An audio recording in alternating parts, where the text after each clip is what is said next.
Friends, आपका स्वागत है मनुष्यता ज्ञान में। एक बार फिर हाजिर हम आप साथ एक नए और बहुत महत्वपूर्ण वीडियो के साथ। फ्रेंड्स, आज इस वीडियो में बात करेंगे जंजीर यानी जरीब के बारे में। एक जरीब की लंबाई कितनी होती है, इसकी शुरुआत कब से की गई, इसके इतिहास के बारे में बात करेंगे और कितने प्रकार की होती है पूरी डिटेल में आज इस वीडियो में बात करेंगे। तो वीडियो को पूरा देखिएगा। अगर आप चैनल पर पहली बार विजिट कर रहे हैं, चैनल को सब्सक्राइब कर लीजिएगा। बात करेंगे जरीब की। तो जरीब क्या है? लंबाई नापने की एक इकाई है। आपके लेखपाल, पटवारी या अमीन आपके यहाँ खेत की माप अगर करने आते हैं तो उनके हाथ में एक जंजीर होती है जिसे जरीब कहा जाता है। यह खेतों की माप करने में प्रयोग की जाती है, भूमि मैपाइस में। साथ ही जिस जंजीर से यह दूरी नापी जाती है उसे क्या कहते हैं? जरीब कहते हैं। एक जरीब की लंबाई जो होती है वो आपकी 66 फीट या 22 गज की होती है और इसी की लंबाई अगर बात करें तो 4 लट्ठे के बराबर होती है। ठीक है। और एक जरीब में कुल 100 कड़ियाँ होती हैं और प्रत्येक कड़ी की लंबाई 0.6 फुट या आप कह सकते हैं 7.92 इंच की होती है। ठीक है। अब यह जरीब जो है वो 10 जरीब की दूरी एक फर्लांग के बराबर होती है।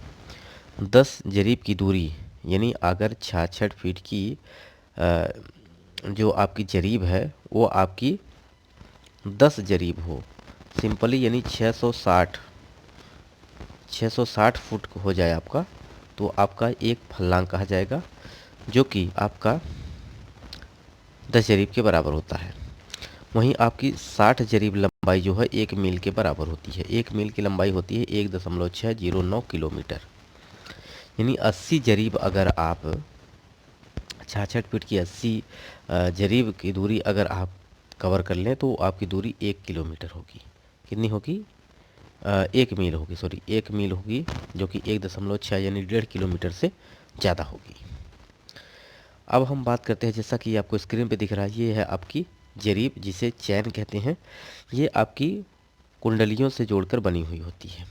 यानी 100 कड़ी जो होती हैं वो आपस में जुड़ी हुई होती हैं। ठीक है। और प्रत्येक कड़ी की लंबाई होती है 7.92 इंच या 0.6 फुट। यहाँ पे जो आपको स्क्रीन पे दिख रही है।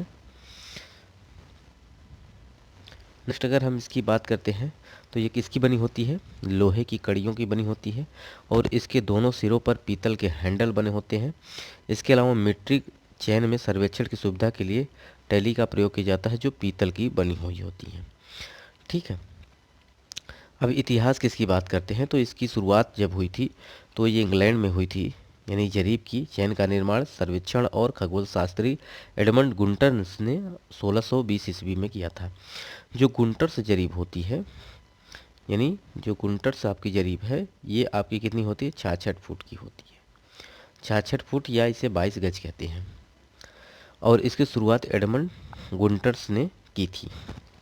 भारत में अगर बात की जाए तो इसका कोई डिटेल अभी तक नहीं है, लेकिन इसका आविष्कार का श्रेय जो जाता है वो राजा टोडरमल को जाता है, जो कि अकबर के दीवान थे, जिन्होंने 1570 ईस्वी में भूमि मापन के क्षेत्र में इसका प्रयोग किया था।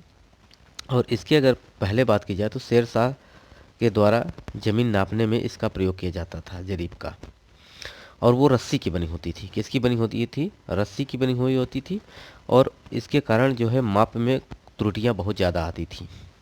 तो टोडरमल जो थे, इसकी जगह है यानी बांस जो रस्सी थी उसकी जगह उन्होंने क्या किया? बांस की कड़ियों यानी डंडों का इस्तेमाल करके कड़ियों को आपस में जोड़कर प्रयोग किया था।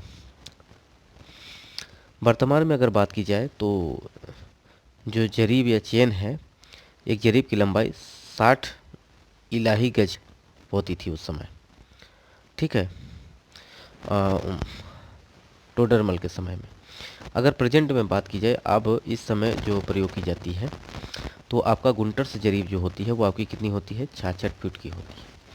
मुख्यतः ये रकबा निकालने यानी खेतों का क्षेत्रफल निकालने में प्रयोग की जाती है। एक जरीब चौड़ा और 10 जरीब लंबा हो तो आपका खेत जो होता है वो आपका 1 एकड़ होता है।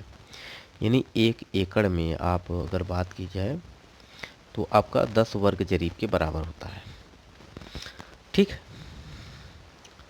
और वही मीट्रिक जरीब की बात की जाए तो ये 5, 10, 15, 20, 30 मीटर की लंबाई में प्रत्येक उधर उपलब्ध हैं, बशर्ते जो अभी प्रयोग की जाती है वो 20 मीटर की जरीब का इस्तेमाल किया जाता है। वहीं अगर इसके अलावा बात की जाए, इसके अलावा जो जरीब प्रयोग की जाती है वो आपकी शाहजहानवी जरीब प्रयोग की जाती है, जिसकी लंबाई अगर बात की जाए तो आपका 165 फुट की होती है, 55 गज लंबी जिसे हम कह सकते हैं। कोई भी खेत 1 वर्ग जरीब है तो 1 बीघा कहा जाता है जब आपकी 165 फुट की लंबाई हो, पक्का बीघा।